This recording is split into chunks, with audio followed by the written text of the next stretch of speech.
Стереотиптерге сәйкес, қамқор және сүйіспеншілікке толы итальяндық аналар мен әжелер әрқашан балаларының жақсы тамақтанғандығына қатты қарайды екен. Леонардо Чианчулли де балаларын өте қатты жақсы көретін. Ол 1939 жылы өзінің үлкен және ең сүйікті ұлын әскерге алғысы келетінін білгенде, оны құтқару үшін адамдарды құрбандыққа шалу қажет деп шешті. Сәлем достар, сіздерді өз арнамда көргеніме өте қуаныштымын. Видеоны соңына дейін қарап, лайк басып, арнаға жазылуды ұмытпаңыздар.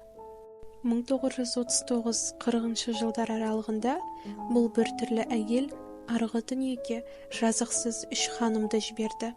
Схема әрқашан бірдей болды. Леонардо жалғыз басты көршілерін өзіне тартып, шараптарына есірткі қосып, содан кейін балтамен өлтірді.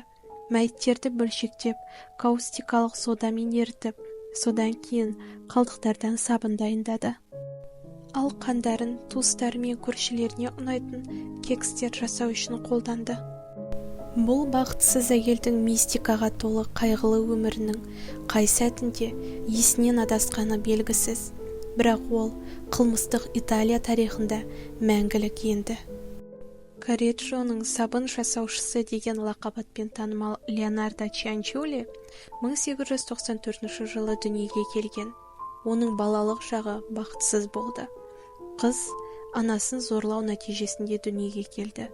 Оның естеліктерінде де Леонардо анасын өте қатты жек көрген делінеді. Жасөспірім кезінде Леонардо 2 рет өз-өзіне қол жұмсамақ болған. Кейінірек ол өмірдегі барлық сәтсіздіктерін анасының оған қарғыс айтқанымен түсіндіреді. 1914 жылы ол кішігірім шенеунік Рафаэль Пансардиге тұрмысқа шықты.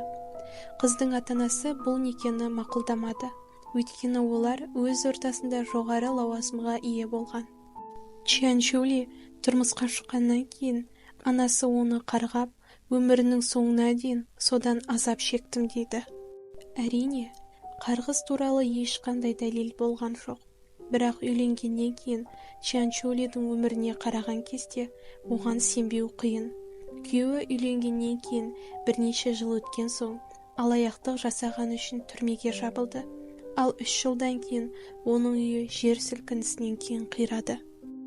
Осыдан кейін ерлі зайыптылар Корреджоға кетті.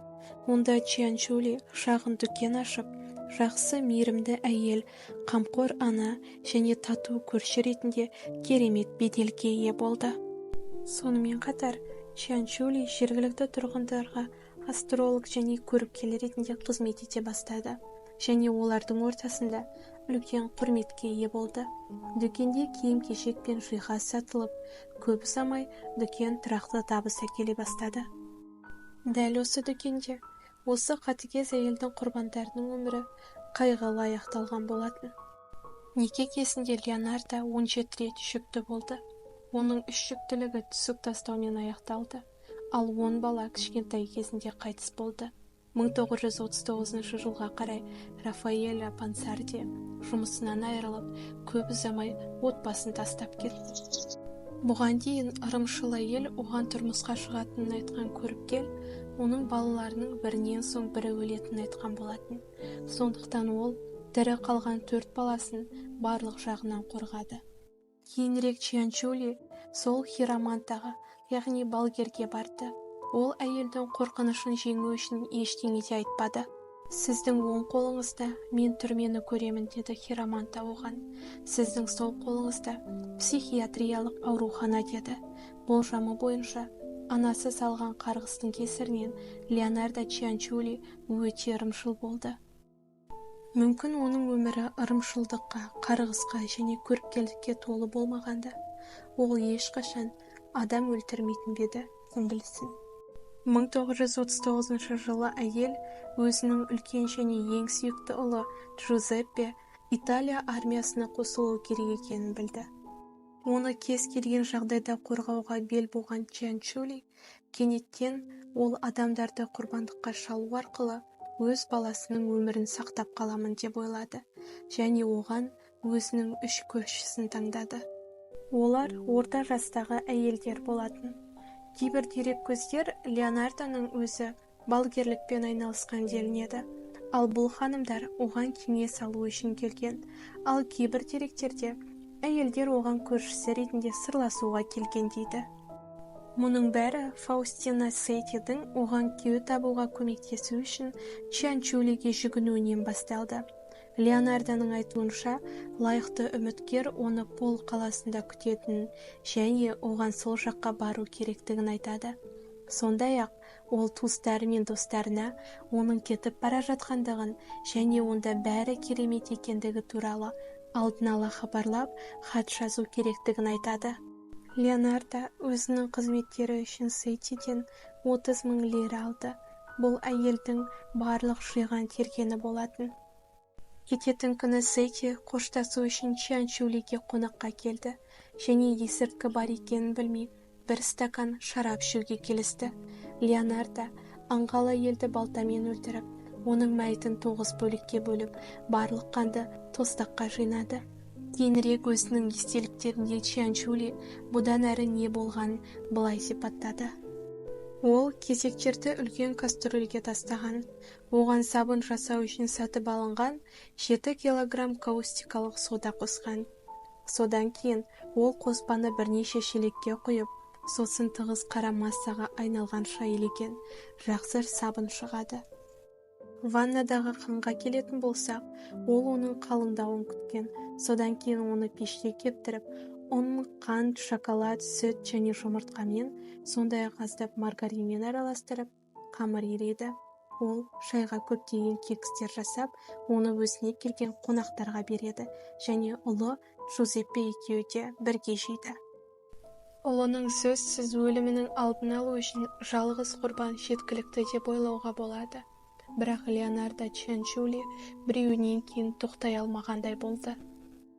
Екінші жәбірленуші Франческо Суави Леонардоның Пьяценцадағы қыздар мектебінде жұмыс тапқаны туралы мәлімдемесіне сенді.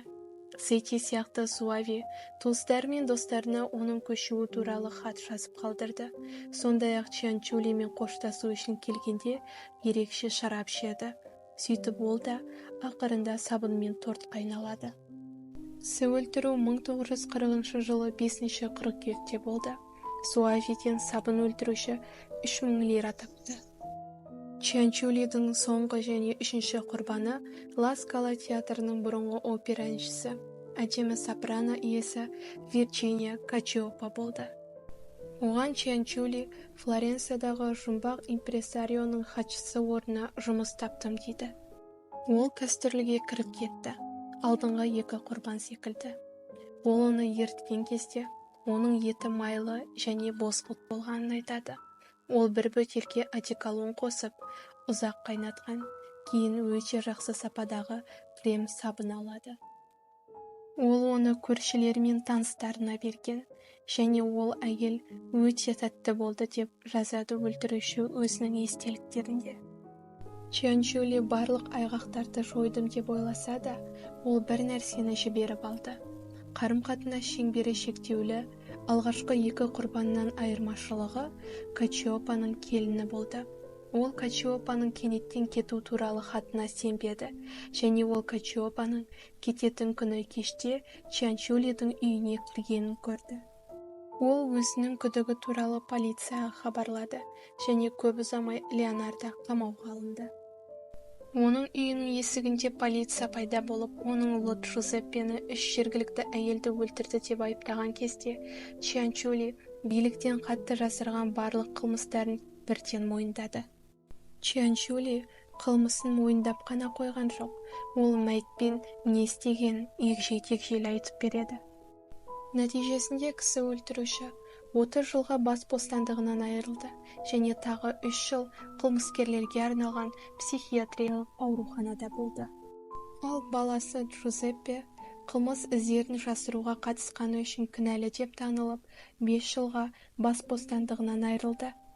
Леонардо Чианчули 1970 жылы 15 қазанда қылмыскерлерге арналған психиатриялық ауруханада церебральды инсульттен қайтыс болды.